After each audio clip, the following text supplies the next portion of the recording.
So good afternoon. My name is Heidi Matthews. I'm an assistant professor here at Osgood, and along with Professor Francois Tanguay Renaud, I co-direct the Nathanson Center. And sadly, Francois isn't able to join us today. He's sick at home with what we hope is just a little flu.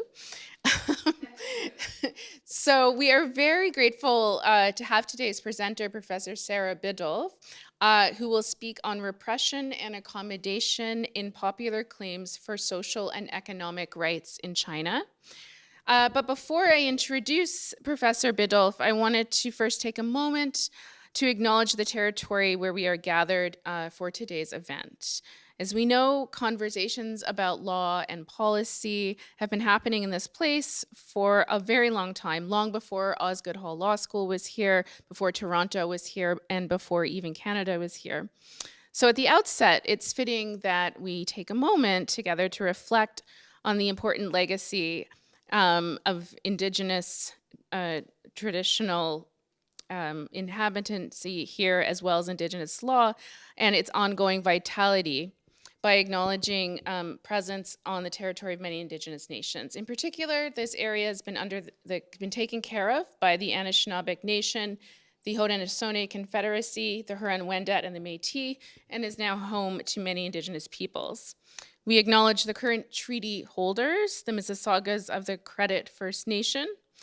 The territory is subject to the Dish with One Spoon Wampum Belt Covenant, an agreement to peaceably share and care for the Great Lakes region. So with that, I will turn to the introduction of our speaker today.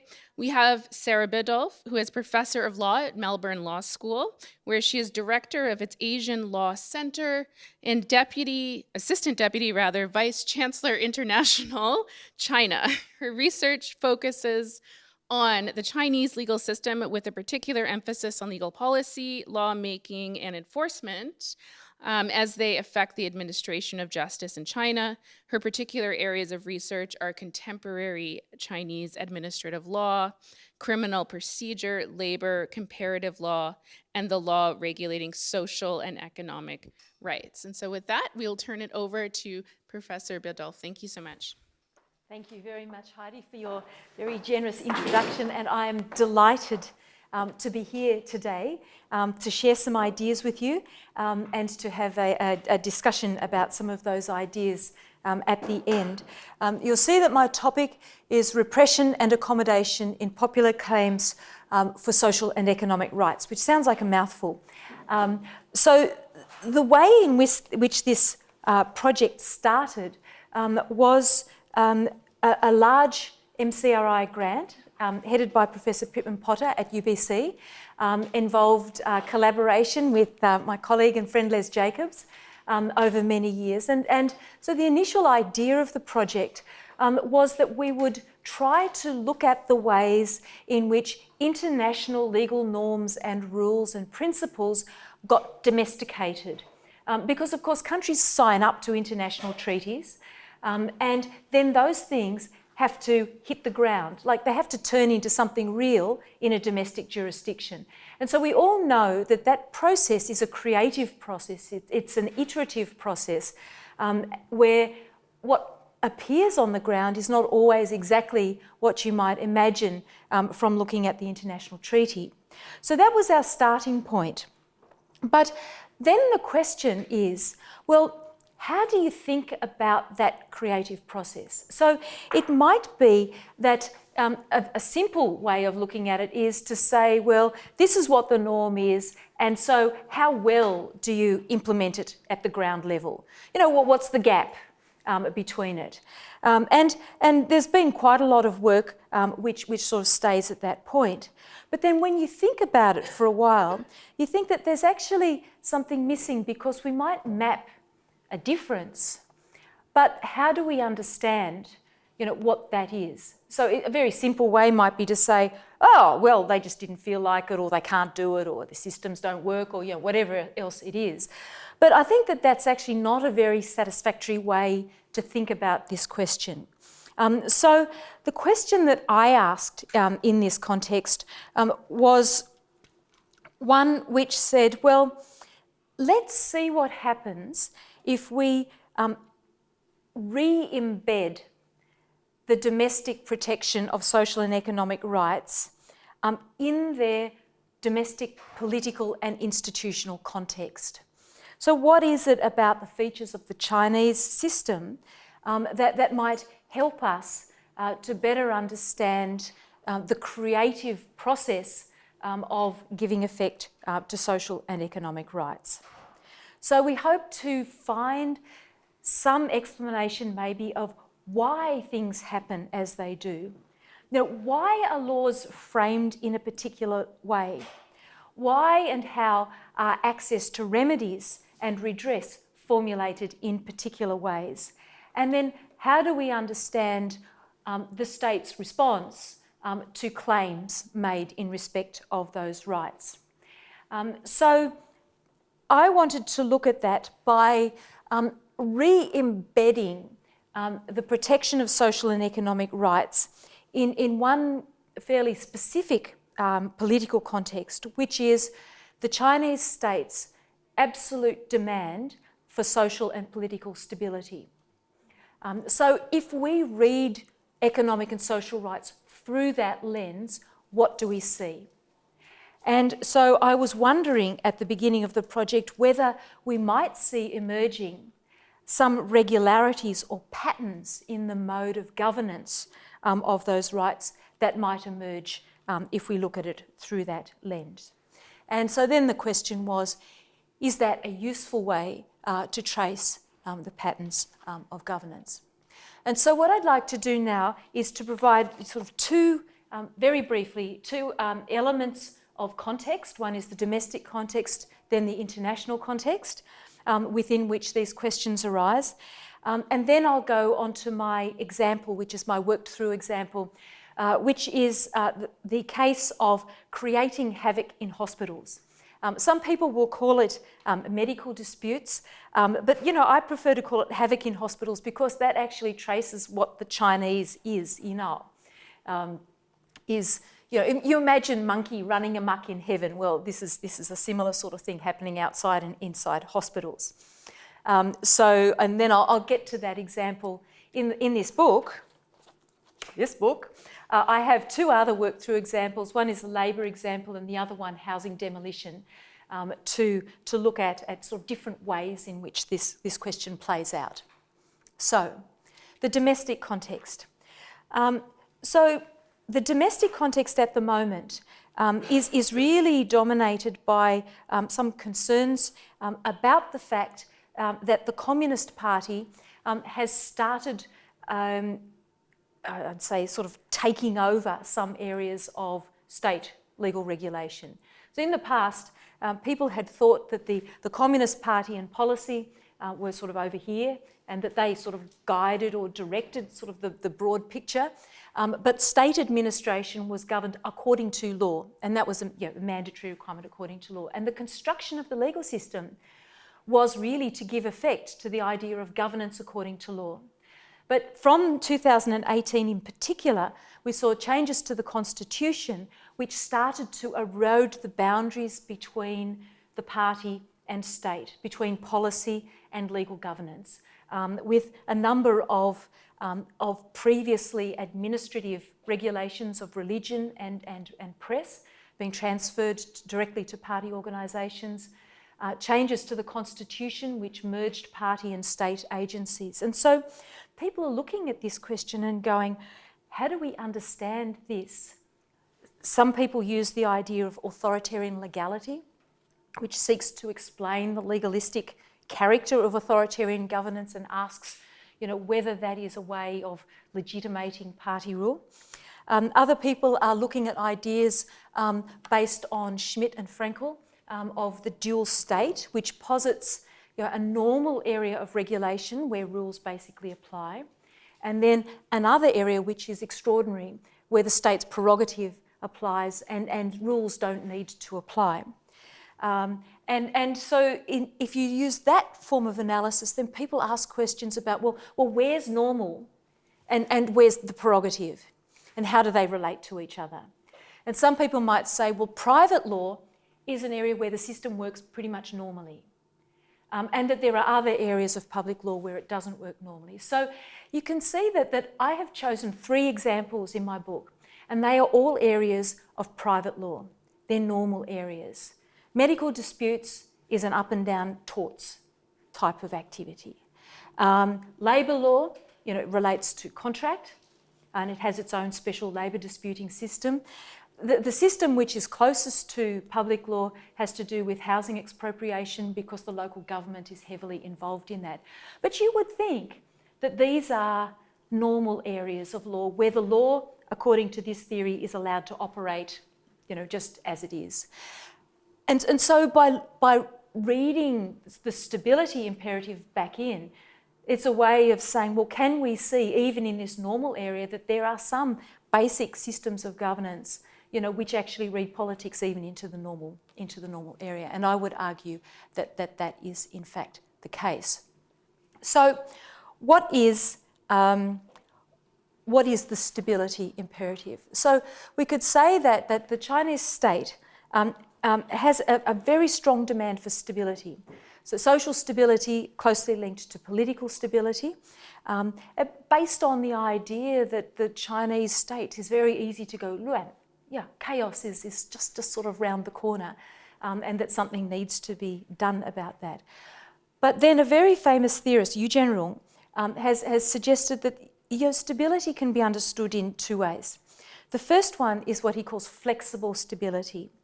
Now, flexible stability is the stability that is created by stability of the system, that is, stability of the legal system, and that the legal system, if it's stable, is able to address rights claims and able to resolve disputes.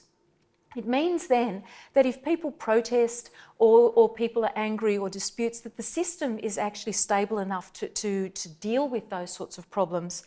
And it means then that you don't have to be as sensitive towards people protesting on the street because you're confident that the system can deal with it. The other mode of stability is called rigid stability. And rigid stability basically looks at the outcome. It doesn't want people on the street, it doesn't want protests, it doesn't want disruptive conduct, and is very intolerant of that. So unfortunately, I form the view that the Chinese state really has an idea of rigid stability, because at some level we can see that even though they've invested so much in the legal system, there's still a point where you can see that they don't quite trust the legal system to do the job. And I think that's a sort of a dangerous thing. But it means that if you have an idea of rigid stability, then all forms of protest become quite dangerous, because they then are a direct attack or undermining or weakening of the sort of social stability that you think you need in order to have political stability and therefore to have stable governance. It also means that there's a ready tendency then to characterise disruptions as emergencies and to respond using emergency measures. Now, of course, we all respond to emergencies. Well, we hope that most governments at the moment with the COVID-19 are going to respond to emergencies. But the question is, how sensitive are you to emergencies? When are you going to call something an emergency is the question. And so I would say that in China, it's quite easy for something to be called an emergency. So that's the domestic context. The international context, there's a range of different ways of looking at social and economic rights. I'll go through this fairly quickly because I'm sure you're all very familiar with it. If we look at Philip Alston's report on extreme poverty and human rights, he has a very beautiful section in there where he defines the difference between a human rights approach and a development approach. He said China has a development approach because they put programs in place which protect people's welfare, but they don't have a human rights approach because there aren't good means for or meaningful avenues for complaints about rights violations. There's no meaningful way for participating in the formulation of policies and then complaining about how those policies are implemented either in the general or in the particular. And so he concludes that China really has a development approach to social and economic rights rather than a human rights approach. Les has analysed it in a way which is not identical but sort of roughly maps these. Entitlements versus freedoms. So the right to health is a reference to a system of health protection. That means access to services, facilities such as hospitals and clinics, good drugs, and those sorts of, the provision of essential services. I'm reading straight from your article, so you can't disagree with me. And the freedom component consists of the right to make decisions and have choices about your health, including sexual and reproductive health. That gives people control, some decision-making power over it. So it's not identical to the human rights versus development approach, but certainly it maps different approaches to the right to health as they are understood at international law. And his argument is that China pays a lot of attention to entitlements, but not to freedoms, which is sort of individual autonomy and rights claimings. And so then, if we're looking at the domestic level, we can say here, my view is that the rights to health is interdependent with political and social stability objectives, and so we're trying to read that back in.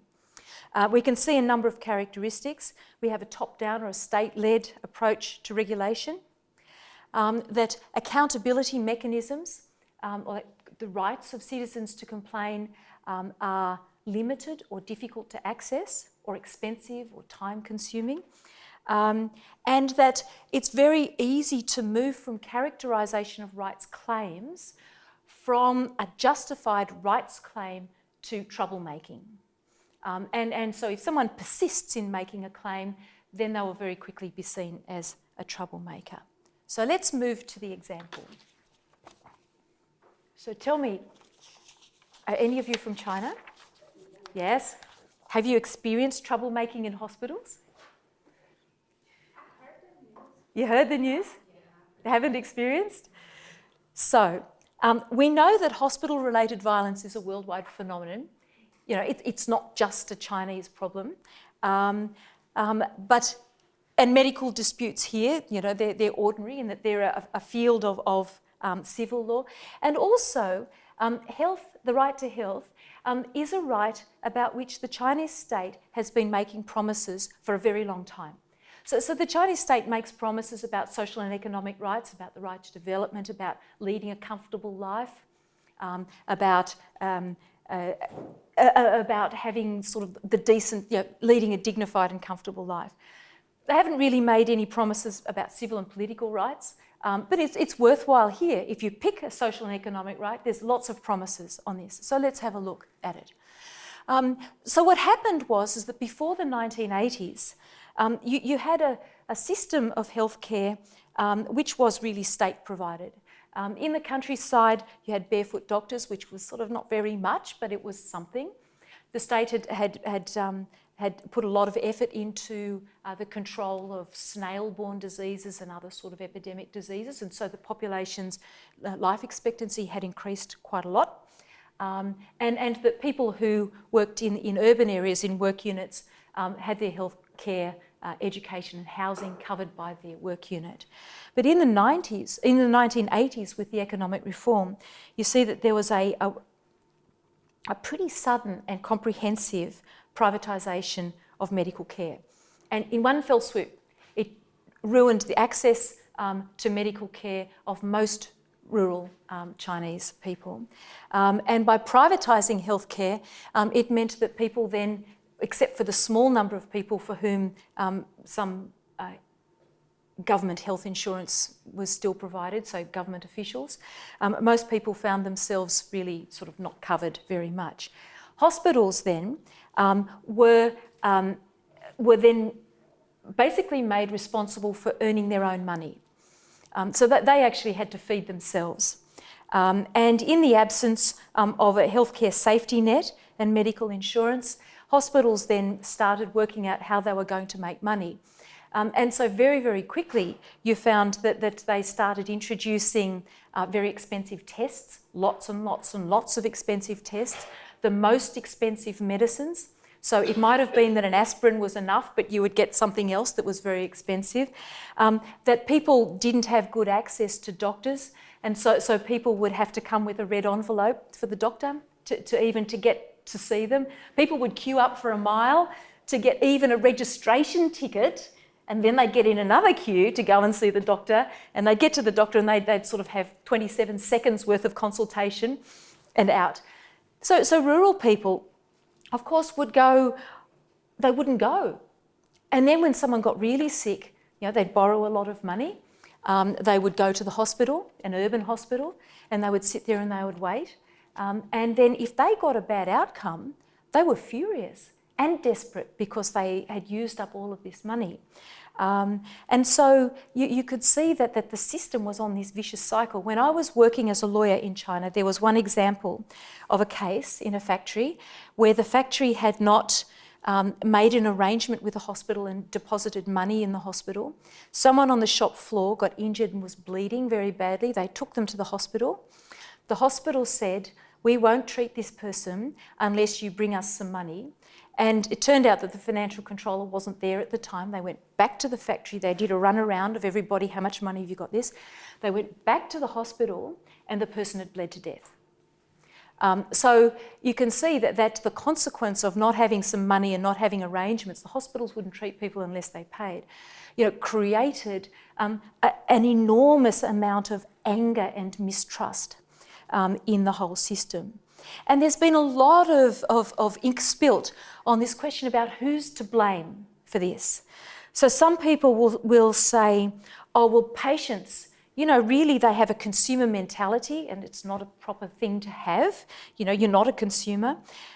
They say that they don't know about health treatment, so they have unrealistic expectations, that they come in already sort of aggressive and hostile.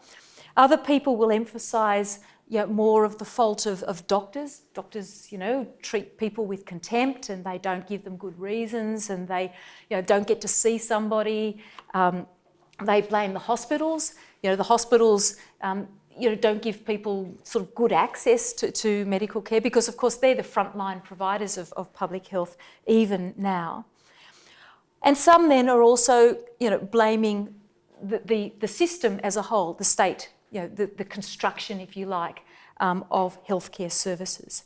And this is still an argument that goes on. You read articles and inevitably one will, focus more on one than the other. But for my money, I would say that, yes, patients might have unrealistic expectations, but, at some level you can't blame them for being afraid and angry and distrustful. But what has come out of that is something called INAR. And INAR is it's called Creating Havoc in Hospitals. And there's a lot of disruption in hospitals. So people will shout, they'll scream, they'll smash up the emergency department. There's been a lot of doctors and nurses who've been abused, assaulted, injured and killed. And then you have protests outside of hospitals. So one very famous protest was a young boy was taken to hospital, an intravenous drip put in, and he died. And it was just an intravenous drip because he was dizzy. And so then suddenly there were 50,000 people outside the hospital and they were there for 3 or 4 days. And of course, if you've got 50,000 people outside the hospital, then the hospital's not doing its business. And so they're under pressure because they're not earning any income, and of course they have to earn income. And so this is a way of pressuring the hospital to pay compensation, because what they wanted was an explanation and compensation. And as you would imagine, that how many people have got 50,000 friends they can call on in half an hour to come and protest outside of a hospital? I dare to say that very few of us have that many friends. So there was a group of professional troublemakers, sometimes called organised crime, who would go up to the bereaved family and say, especially when someone dies, they'd say, "You want some compensation? You want some leverage? Let me help you. I'll take 50%, whatever their percentage is." And then they'd gather all their people. And so this started happening more and more and more, and it builds on itself and it starts to get right out of control. So some of the modes of violence, in one survey, 47% was mobbing the hospital. There was 35% of ENAR was attacking doctors and nurses, 17% abusive language, sort of drunken behaviour, 15% hanging banners, 14% wailing, 12% laying wreaths outside the hospital, 10% holding funerals outside the hospital, and if they can get hold of the body will be there too, and burning paper money. Now, wailing isn't just like, it's like, so these are very disruptive practices, especially if they're done in the emergency section. And most of those were caused because of a perceived absence of quality of care and bad treatment outcomes. So it became an extremely serious problem. Now, I just wanted to go to the next one. And so when you look then at what happens, you find that there's a mixture of accommodation and repression. So the state actually then acted to start to deal with the basic problem. There's a massive input of funding into medical insurance programs, the provision of healthcare in rural areas. There's been a lot of training of doctors and nurses to provide sort of GP training and sort of better care there. And so a lot of investment in improving access to healthcare. The reforms started in 1997, a bit sort of stillborn, and then really swung into action about 2009. There was a massive investment of money there to improve the quality and level of care. I wrote here anti-gouging rules. The anti-gouging rules haven't really been effective up until now to stop hospitals from overcharging and over-servicing, because of course hospitals still have to make their own money. These haven't addressed the inequality between urban and rural healthcare, between both the quality and the level of care. So there still remain a number of problems. But because this is an area of social and economic rights, because the state has said this is a fundamental promise of us to you, this is what we will give you, then of course they're motivated to do something about it.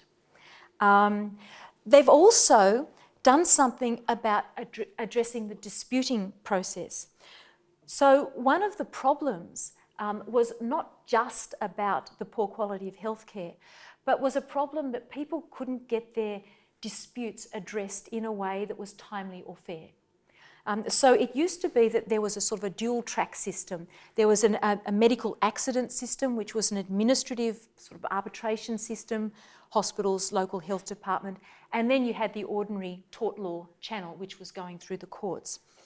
And so the arbitration system arguably would have been easier and less expensive for people to access, but it was always seen as being unfair and in representing the hospital's interest.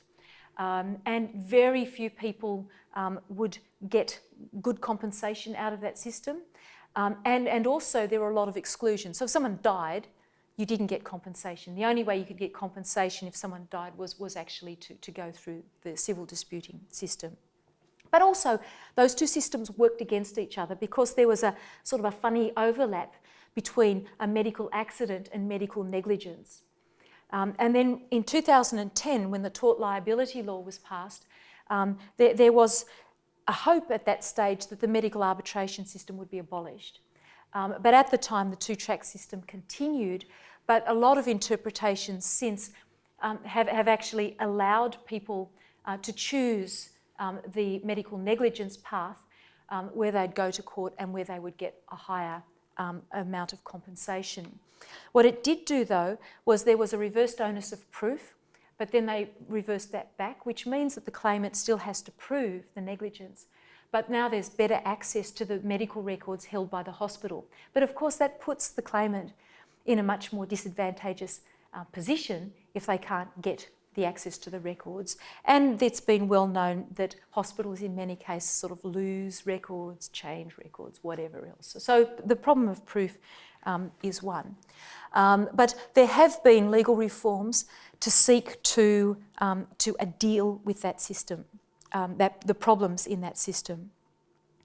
But there have been recent research done, more recent than this book, which basically argues that the reforms in the system ultimately have done little to reduce the hospital/doctor-patient conflict, and that the way in which courts award compensation really is not based on the legal rules as much as it's based on the possibility of violent protest.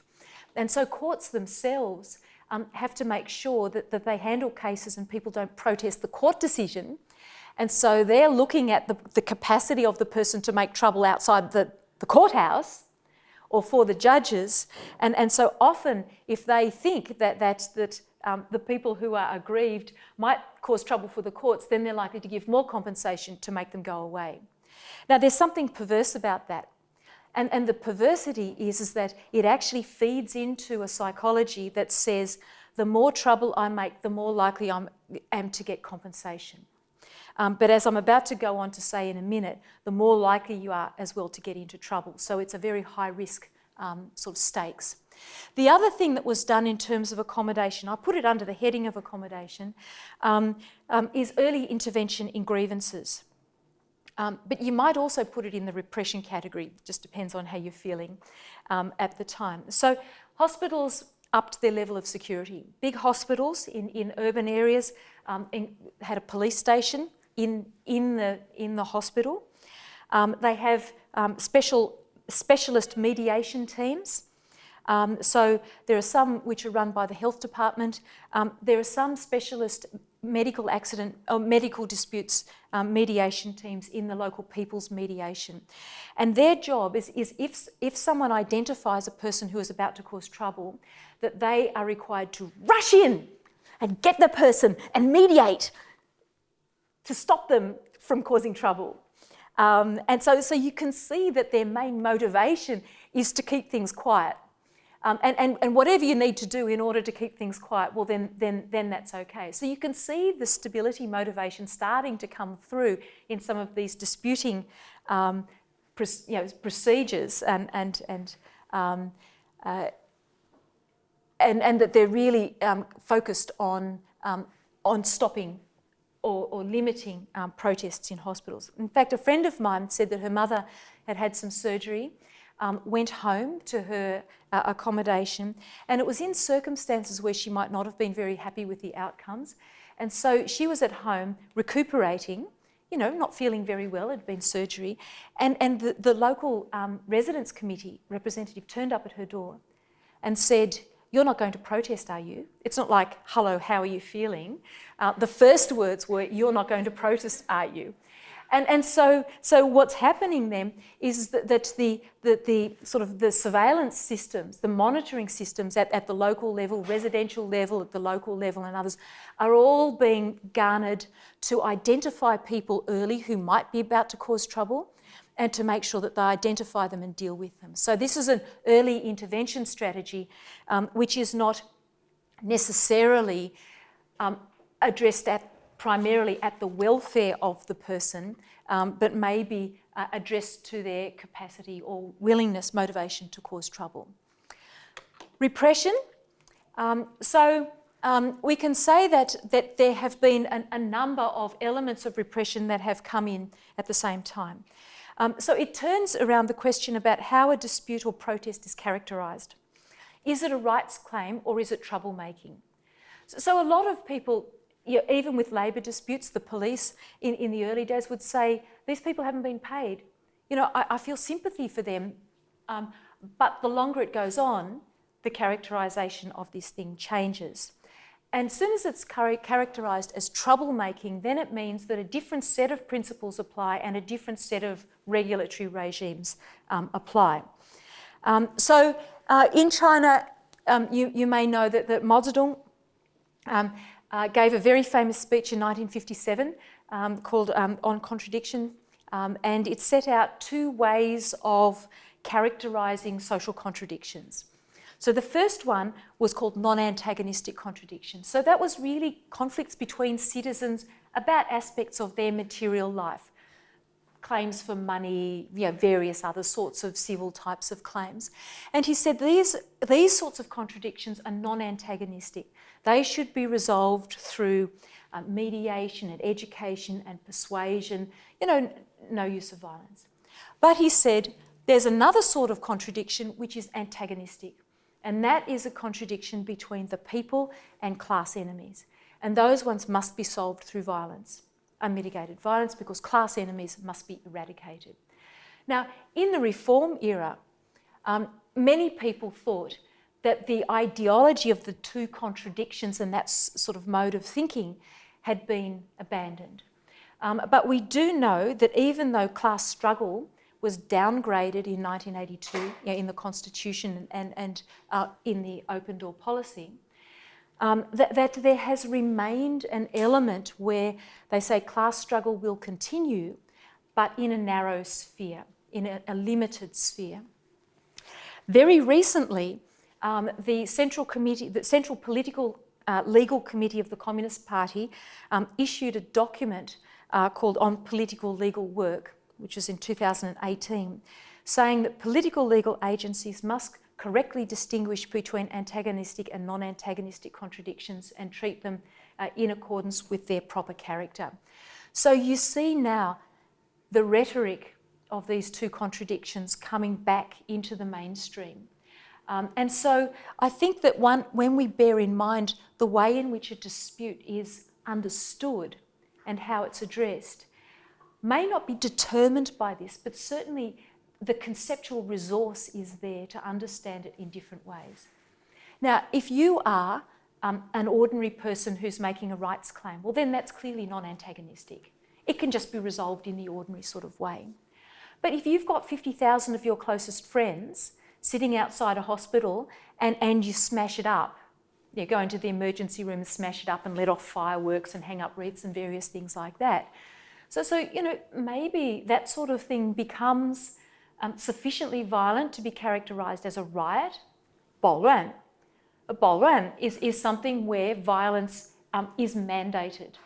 And it has been less important in medical disputes than it has been in labour disputes, because some labour disputes have been extremely violent and extremely large.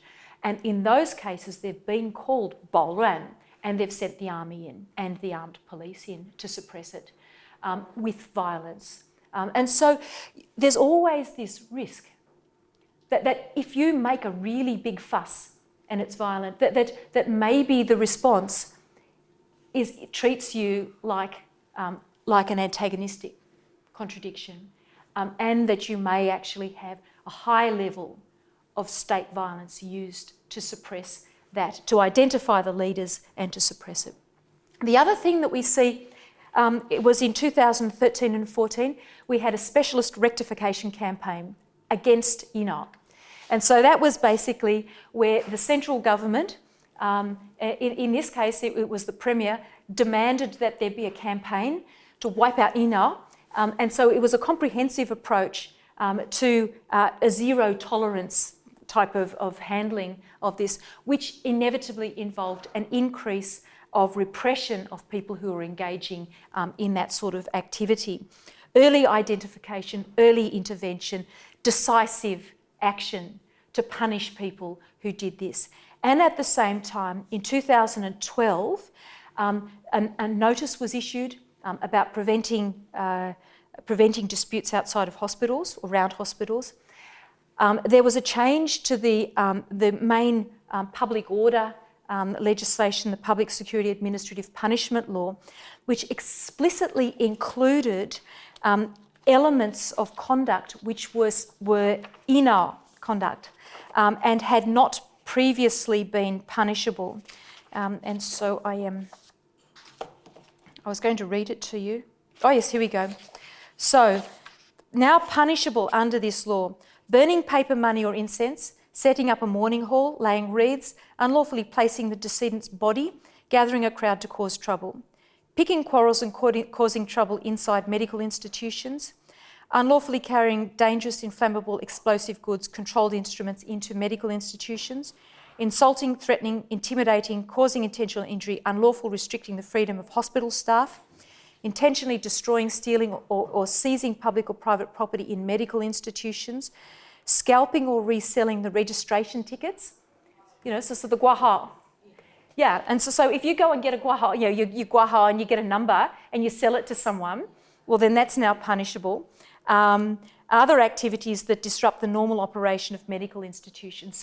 So this legal change expanded the scope of punishable activities specifically to deal with the inal type of activities. But what we've found is that there's been sort of an article published just at the beginning of this year which looked at this early intervention, and they found, in fact, that the prospect of state intervention in disputes between hospitals and patients has a very perverse effect. And that is that because people know that causing trouble will get them a resolution and get them more money, then they're more likely to cause trouble, to bring in the local government, which is going to pressure the hospitals to pay them off.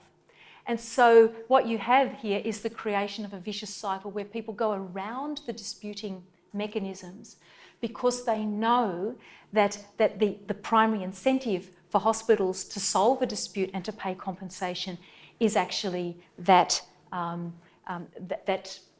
there's someone outside the hospital disrupting the business and the government coming in onto it. So just to finish up, so what we can say is that when we're looking at this, thinking about it in terms of social and economic rights, so the state does adopt a sort of a developmental or welfare type approach in that they do seek to alleviate the basic conditions, or provision of medical care, insurance, but they don't make it easy for people to make claims. And so you have really sort of a developmental or sort of welfare type approach. The characteristics of legal regulation is that enforcement of these laws is primarily the responsibility of state agencies. And that the scope for individual complaint making is sort of awkward or slightly difficult. And that the responses to direct action... Okay, responses to... He's not going to disagree with me at least now. Shut the door! Responses to direct action correlate or strongly influenced by the calculation about stability rather than a calculation about rights. And that there have been policy steps and reforms to address some of these underlying problems. But what they are aimed at, if you like, is to deal with the stability problem, to fulfil the promise about better medical care, but with an eye on the problems of stability. And not to change this, to make it easier for people to claim, and really not to change this dynamic because you still have active state intervention. And at the same time, you have an increasingly interventionist and potentially punitive approach to people who protest. And so when I looked at sort of the patterns of regulation across each of the three different areas, I found that in each of those areas you saw a similar type of regulatory approach to dealing with those issues. I'm not saying that it relates to the system as a whole, but just to the three areas that I was looking at. So thank you for listening, and I'd be very pleased for any of your comments, questions, interventions, otherwise. Thank you.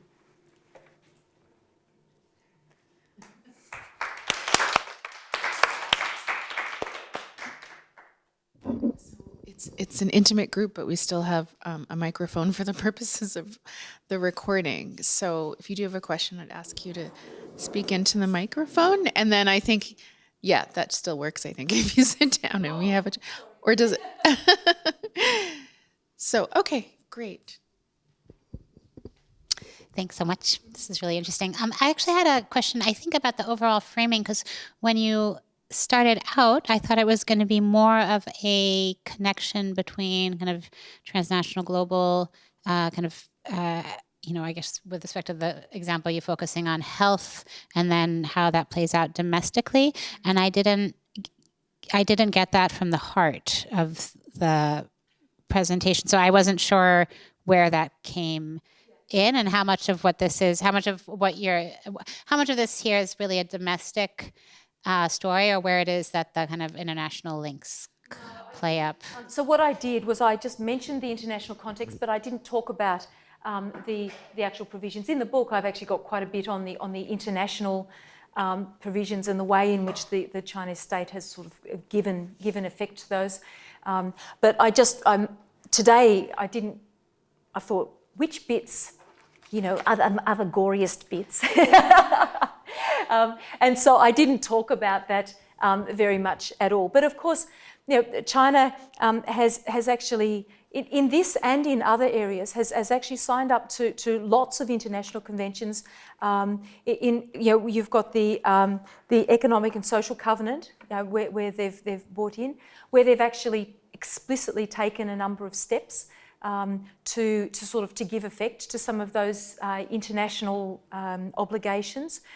With the ILO, if you look at China's engagement with international labour norms, that they've signed 4 of the 8 fundamental covenants, but there's a number of other areas where, say for example with wages, where even if they haven't signed the wages conventions, the domestic legal regulation actually looks quite close to the international norms. So there has in fact been a very real engagement in terms of domestication, the legal regime for giving effect to international human rights obligations across a range of different areas.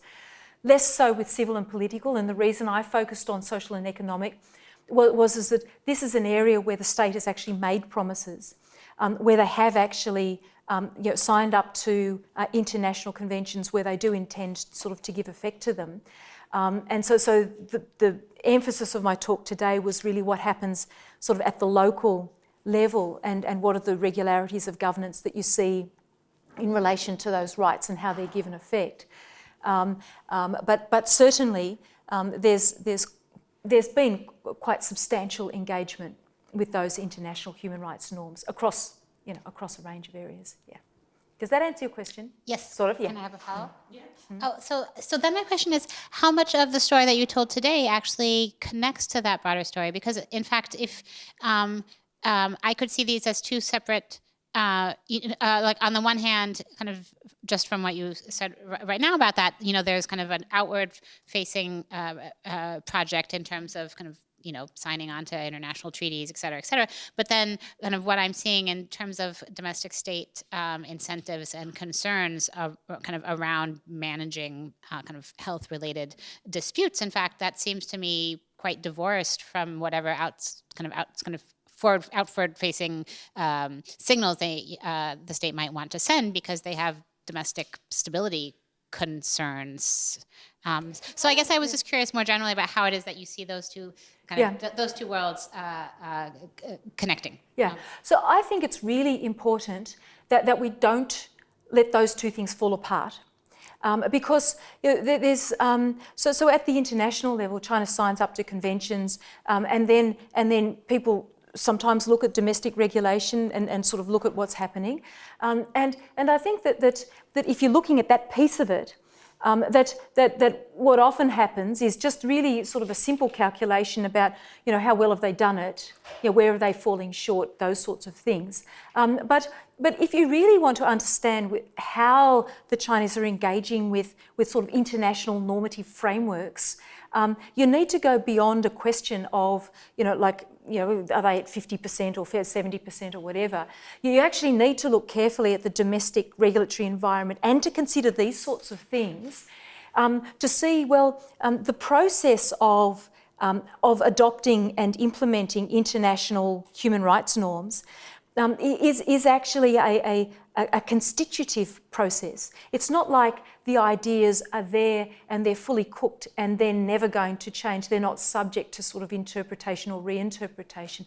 Quite the reverse. I think that if we see the system as like a recursive type of cycle, then you can see that the international norms and those international obligations, are norms and concepts where they are subject to reinterpretation.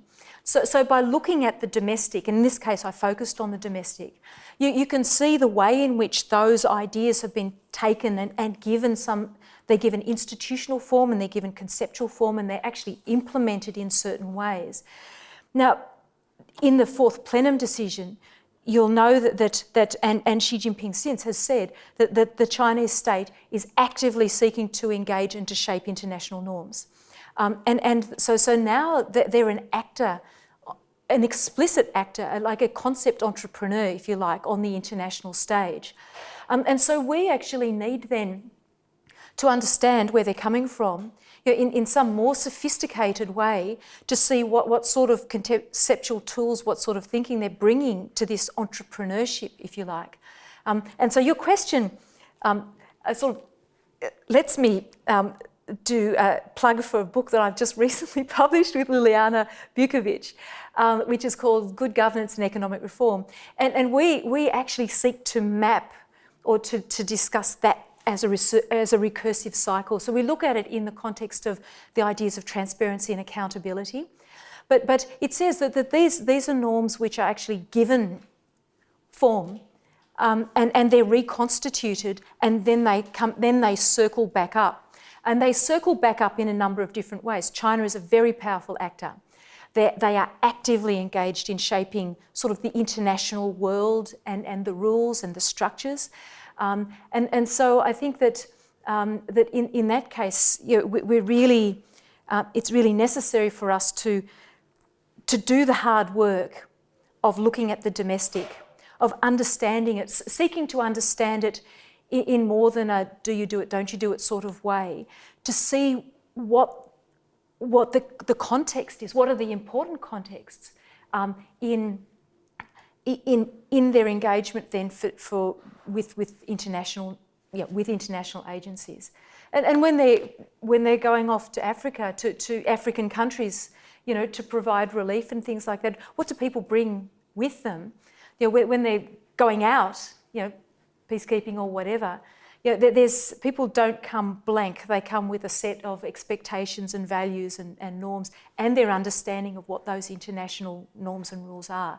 And so even though today I didn't talk about that part of the process as much, I think it is actually quite important. Does that?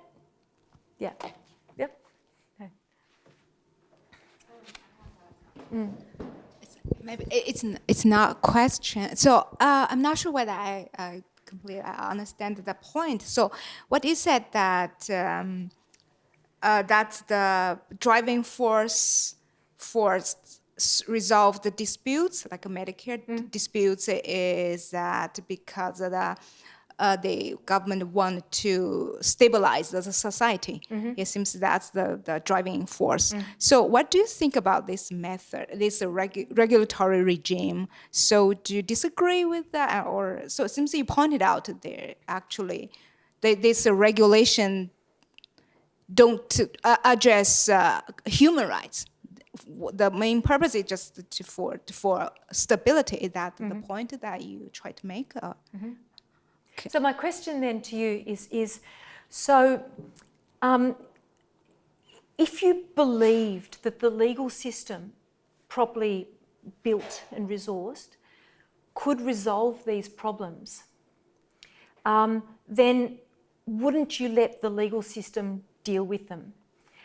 So the question then is, why do you see intervention? Why do you see sort of government intervention in individual disputes? And of course, every state intervenes in disputes when they sort of get really out of control. But why do you see that much intervention? Why don't you give more power to individuals to protect their own rights? And I think that one of the things that you see when you look at a whole range of different areas is that the state has been very reluctant to give power to individuals to protect themselves. They still really want to, they want to exercise administrative power to sort of make things right, and have been very cautious about empowering individuals.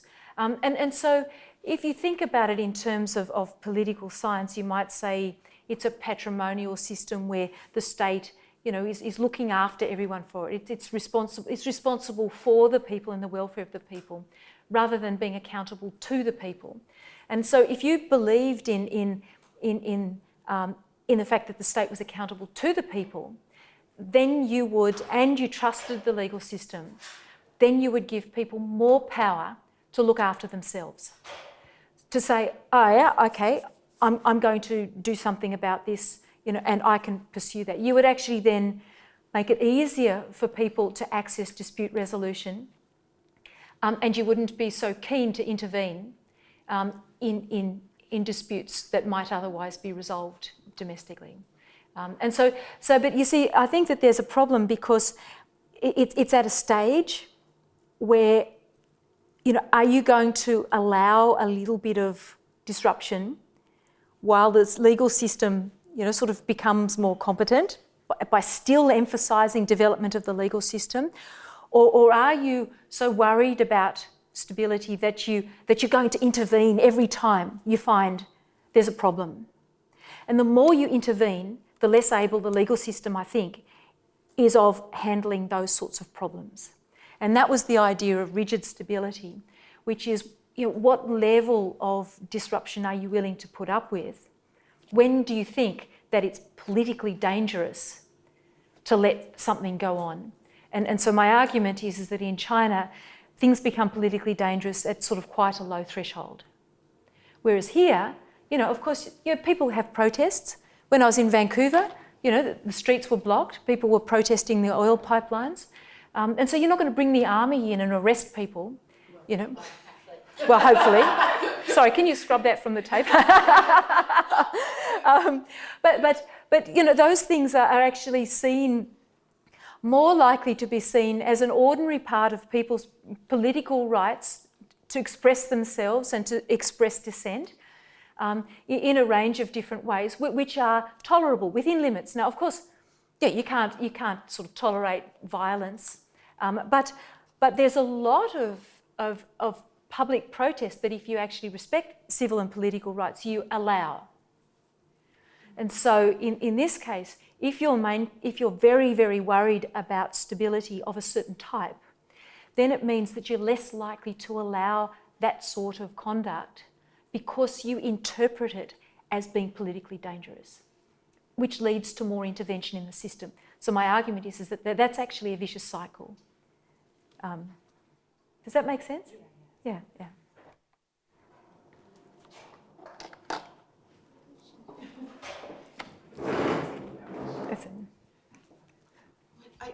I don't know if this is just a comment or a question, but so through your whole talk, I was just thinking about, this framing was very helpful, and I was thinking about it precisely with respect to the protests in Canada right now, because we like to think of ourselves as not an authoritarian country or whatever. Yeah. But I think it's precisely the thing that's so insidious about framing protests that are happening across the country here right now is that they're being framed as illegal, and then the answer is rule of law. When in fact, what the rule of law is just providing cover for precisely what you just mentioned, actually violent police intervention that's, we hope won't escalate, but could easily and has certainly many times in the past. So I'm wondering, I don't know, this is just a conjecture, like musing on my part, because I don't know much about the situation in China specifically, but if there's something, if this framework, helps us think, if it's not just as applicable to Western liberal democracies as it is, as you've described it in China, or something like that, maybe just. Absolutely. And I think that So the reason I worry about sort of the binary dichotomy type of approach is that the binary dichotomy approach also sort of poses sort of liberal democratic against authoritarian, and sometimes it's expressed as truth, and sometimes it's just expressed as a conceptual framework. But then the question is, well, does that actually obscure more than it elucidates? And it might elucidate some things and obscure other things. But certainly, what we're seeing in liberal democracies is and there's a number of constitutional scholars who are looking at sort of the authoritarian trends in liberal democratic societies. And so, I think that that posing a sort of a conceptual set of opposites which are comprised by sort of liberal democratic and authoritarian actually is something that doesn't really describe the world that we are living in now. And maybe this sort of framing is a way of I hope it's a way of saying, well, let's not buy into those categories if they don't help us understand what's going on. I suppose is my bigger point on that. And certainly using the rule of law as a cover, it's everybody has done that over time. Yeah. So yeah. No, thank you.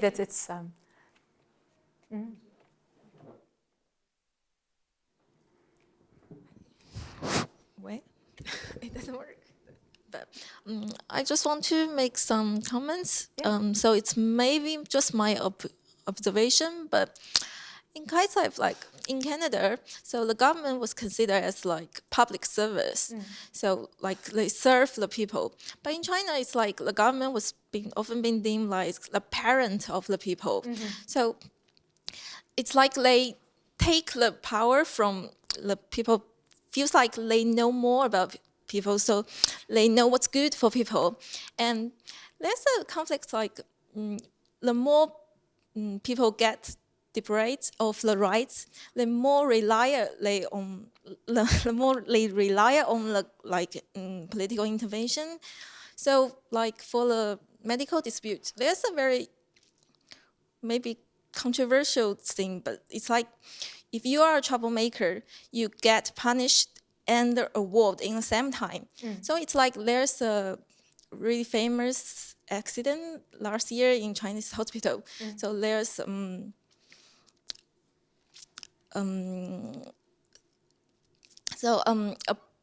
it's a maybe 90s. Yes, old lady. She gets she was died in the hospital. It's probably not because of the medical negligence, but his relative was so angry, they just stabbed the doctor right in scene. And then the internet has so furious emotion about this guy, and he was charged of murder very quickly. Maybe the quickest criminal trial I ever seen. But in the same time, his relative get the best treatment at this hospital without money, without any fee. So it's like, yeah, you get criminal charges, but you also get the best medical treatment at the same time. So I just want to know your... No, but what you identify is a very real tension, because one of the problems, of course, is that if the state sort of acts like the father and the mother, and sort of takes on the responsibility and the power for all of these things, then of course everybody is going to ask them for these things. And there comes a moment when the state just can't do it. There's too many things for them to do. So there's a paradox of taking more power, is that you're always going to fail because you've taken on too much responsibility. And as you say, it also provides a perverse incentive, because if people want a resolution, then they count on the state intervening. That's why they do it, because they know that the only effective way to get something is to make sure that they do something that gets the state to intervene. And so therefore it becomes a vicious cycle again, because even if the state wanted to step back, they've created the incentives for people to cause trouble. And certainly that's it's a difficult cycle to break. And people like me, have said, oh, wouldn't it be good if you trusted the legal system more and you built it up more and it was more independent and it had more authority, that it was more capable of dealing with disputes and not as subject to protest and violence. I think that if that happened over time, then the incentives to cause trouble sort of might reduce. But it doesn't seem that there's much appetite at the moment to make those changes, because change is always a dangerous thing. The situation is unstable. So, yeah.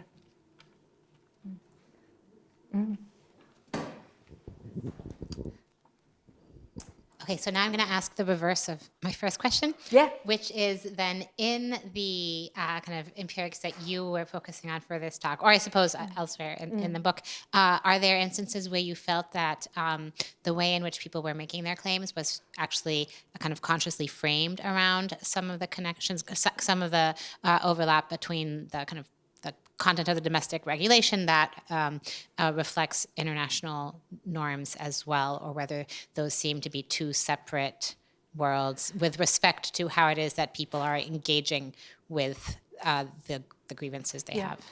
I can't answer you on this one, but there was that 8-character slogan, 诚信, sincerity, and what's Xi Jinping's 8-character slogan? 公正, 诚信, 公平, and something. The 6, yes, so 公正, 公平, 诚信, one more. Yeah, there's one. So these are the slogans that we're meant to know.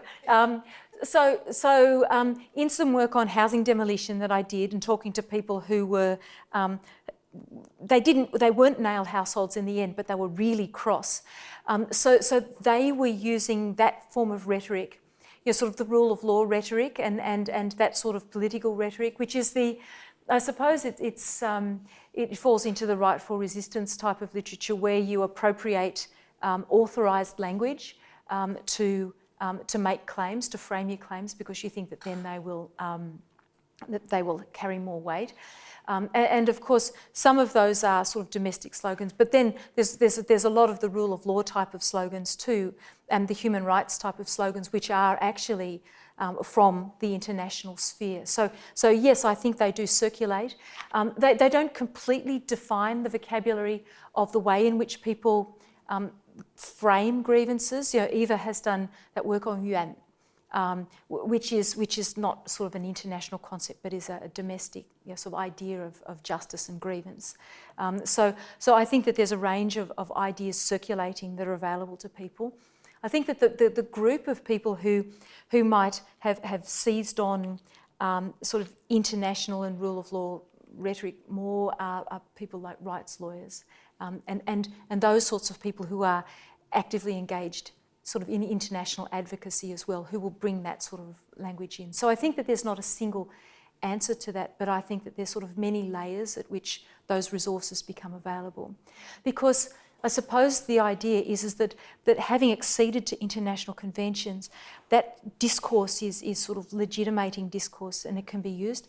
I did some work on the use of international discourse in the debates about re-education through labour, and I found that during the debates on re-education through labour, there was a significant proportion of people who were writing about the abolition of re-education through labour who were drawing on international criminal law norms and arguing that sort of people-centred justice as opposed to state-centred justice meant that you must engage and adopt those international norms. So there was a very explicit appropriation of international norms and ideas in debates about certain types of law reform that went on. So yes, those ideas circulate. Does that answer your question a little bit? Yeah. I mean, health is an interesting area in general because China has often positioned itself around international norms, and particularly among, broadly speaking, developed countries in the global south as a kind of leader in that. Right? So you get, obviously right now in the sort of response to an emerging infectious disease, both the government is sensitive to aligning language to international norms. And if you sort of think about how silent China was largely around, for example, a lot of the international airline companies ending flights. Like when Air Canada did it, whatever disputes Canada had with China, they didn't escalate that, partly because there were significant economic implications, and Air Canada was one of the first North American, and a whole series of them quickly followed. But I guess the kind of question is how much it trickles down to people, ordinary sort of people bringing claims, and there you can kind of see a bit more sort of potential, like I say, in specific areas. In labor, there's not a whole lot of evidence about that. But in health, because the state has so much tied their responses and even their initial hesitation about mass quarantine, and what arguably maybe turned out to be a bit of a disaster, because they kind of, we were talking about that last night, right? They make this public announcement, we're going to shut off train, because I suspect that was the advice that they got from the WHO, and of course it was kind of a pretty unwise thing to do if you're trying to keep mass exodus from Wuhan from happening, because obviously it was mass exodus. So it is a kind of fine development. But if you look at the response in Hong Kong residents were clearly trying to appeal to international norms in trying to shut particularly the border at Shenzhen. So it was quite a. It's not an easy. The international norms seem to be sort of quite an important sort of legitimating resource if you're trying to legitimate certain arguments. And of course, the example I gave was about housing demolition, but they were using domestic sort of authorised language. And yes, of course, Hong Kong is going to be using the international norms. But again, no, it trickled down. It's not just officials. It's sort of, again, kind of using a bit of a legal consciousness kind of point. There is something there in health which might be different from some of the. Maybe this is a job for Margaret, who's so fabulous at this work, because the work I haven't done is to do the individual, sort of look at the individual sort of consciousness and the way in which they frame claims, just to look at the way in which that sort of the system works and the state responds to those sorts of claims.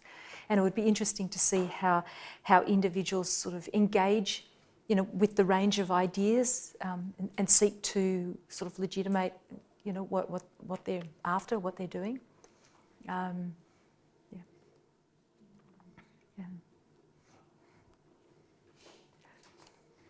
Silence. It's all done. Oh, no. Possibly this is asking you to kind of rehash, I guess, part of your conversation yesterday, but I'm just curious about your take on the initial response to the coronavirus domestically, as pertains to how it is that you were thinking about different types of issues that are also within the health framework. So if it's So I suppose that here what we've got is not a pretend emergency, but a real emergency. But certainly, when I was at UBC, I went to a seminar where they went through day by day on different sorts of action, and so you see initially there's sort of testing done to see, what sort of virus it is. You see doctors talking, in their own private groups and then getting punished for spreading rumours when in fact they weren't spreading rumours, but that's by the by. And then a directive, stop, and then a question about when the central authorities actually knew and responded. So you get all of those problems about secrecy and about people's performance indicators coming up. There's a lot of perverse incentives at play for people to say. And also the law says you're not allowed to release that sort of information until you're authorised. So there's sort of legal issues as well. But then, closing Wuhan after 5 million people had already left, it doesn't seem like a really good epidemic prevention measure. And now, of course, you've got the People's War. The thing that worries me about a people's war on coronavirus is that coronavirus only lives in people. And so it's not a people's war against sick people, but, there's a lot of sick people who've got coronavirus, and then, then you see some of the things that have been happening, with forcible quarantine and house-to-house searches and various other things like that. And you wonder that if it hadn't been framed as a people's war, did you need a people's war in order to mobilise the resources and the enthusiasm for this? Is just a question that I have. But again, you see that the people's war and campaigns sort of are really like the go-to thing in an emergency. As you know, I have serious doubts about the common use of campaigns in this area. I don't know. Does that answer your question, or was I misinterpreting your question? Yeah. It is so to sort of loop it back to my sort of use of the entitlements versus or and freedoms kind of analysis, and a lot of what happens in China, kind of that embrace of the entitlements, less embrace of the sort of freedom meant, and the part of the usefulness for them about using the whereas the idea that in war kind of context you can suspend those freedoms more readily than you can suspend the entitlements. Yeah. And so you get this, all of a lot of the things that there's been kind of mixed. Like the coverage even in, for example, the New York Times about the use of innovative surveillance technology has been kind of jaundiced face. Some of it has been kind of admiring about how effective That's it right. is. Put your face mask on. Yeah, all those kind of uses of drones and other surveillance apps, all these kinds of mechanisms. There has been sort of, even though at the same time you're highly sensitive to the idea that maybe at least the people writing about this are highly sensitive to the idea that the international human rights norms do want to say that the fulfillment of the right to health is that combination. Yeah.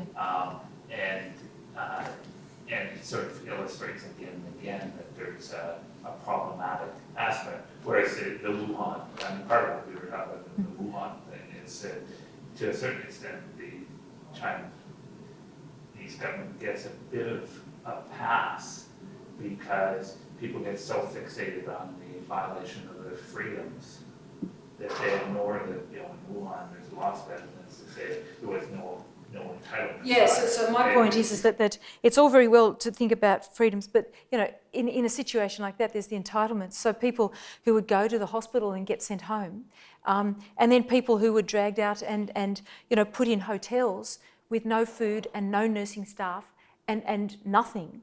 That seems to me to be, sort of the basic entitlements. You need to think about that if you're. Yeah, and of course people need to be quarantined, and of course you need coercive measures to do that was proportional. But you can't lock up someone without any food. And then if you lock up a whole heap of people and some of them are sick and some of them aren't, with no nursing staff, then it seems that there's a real problem as far as even the entitlements aspect of it goes. And likewise, the surveillance piece, that is, if people go home. Sorry. But again, the idea of the sort of drone example, where the second step is, well, why were people on the streets? They're on the streets to get food, to go and trying to find stores that are open and so on.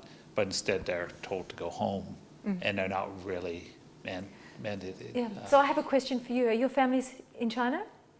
Yeah. Did they get a pass to go out and buy food? So how many passes? It's only my father in China, and it's not in Wuhan, some province with severe situation, but still he need to a pass to go out of the community. But people were encouraged to not leave the community, so usually they have mailmen to send those food, vegetable, and to the door of the community, and they were the guard to separate it to each home. So, but in Wuhan, I heard of some situation like the supermarket is no longer to sell food to individual, so you have to buy food through this whole community, and it's really inconvenient for those old people, those who doesn't know how to use the cell phone to order. So it's just something I heard of. Yeah. And also I heard about they close the city of Wuhan, and while they do that, it's they send the order on the middle of night, and there's tons of people who didn't know that he couldn't leave, and there's a lot of people in Wuhan who doesn't belong in Wuhan. They don't have a permanent residence, so they have to live on the street, have no food, no anything so, and they wasn't allowed to leave. So I'm not sure the closure of this whole city in this short notice is really a good idea, because I saw much more problems than the benefit of it. Yeah, there's sorts of. How about do you have? Yeah, I also have families. Recently, since everyone got the temporary pass, they're happy. At least they can go out with permission. But on the other hand, I realized that I feel. I also admire the efficiency. Yeah, I know that's trouble made by China, and I feel also sorry for China to make this mistake, let it happen again. But on the other hand, I realized that because of the government's quick intervention, they kept everything under control. That's very efficient. I'm impressive, and also my family, generally they didn't complain much. They feel sorry for this happened. Then they try to be very cooperative. Yeah. So where are they? They're in the Xinjiang. Oh, in Xinjiang. Yeah, but there's not many cases, but they still take a very strict the cautions. So they generally they stay home, work from home or stay home. Yeah. And if they'd actually taken those very strict measures at the end of December, it might have been the rest of China didn't have to do all of this stuff as well. But there's lots of ifs around these sorts of things, and certainly there's been a very strong response. So that's good. Last time I think when SARS happened, but you remember SARS? Yeah, I was in Beijing. I was so scared. That's a real fear. But it really feels. It happened again. I also kind of also upset and angry why government didn't make regulations on food, some food consumption. So I hope the government will make learn lesson after this. So. Yes. Well, we all hope it'll finish soon. We do. We hope it'll finish soon and that not many people will be affected. Okay, well, with that, we have we'll close this really invigorating talk. So thank you so much for coming today and speaking to us. And we have a tiny swag to thank you. Thank you very much. That's so nice of you. Well, thank you all for coming and for so many really interesting questions and discussion. It's that's the most important thing about a talk, is what you say. So if you'll join me in thanking Professor Biddulph, thank you.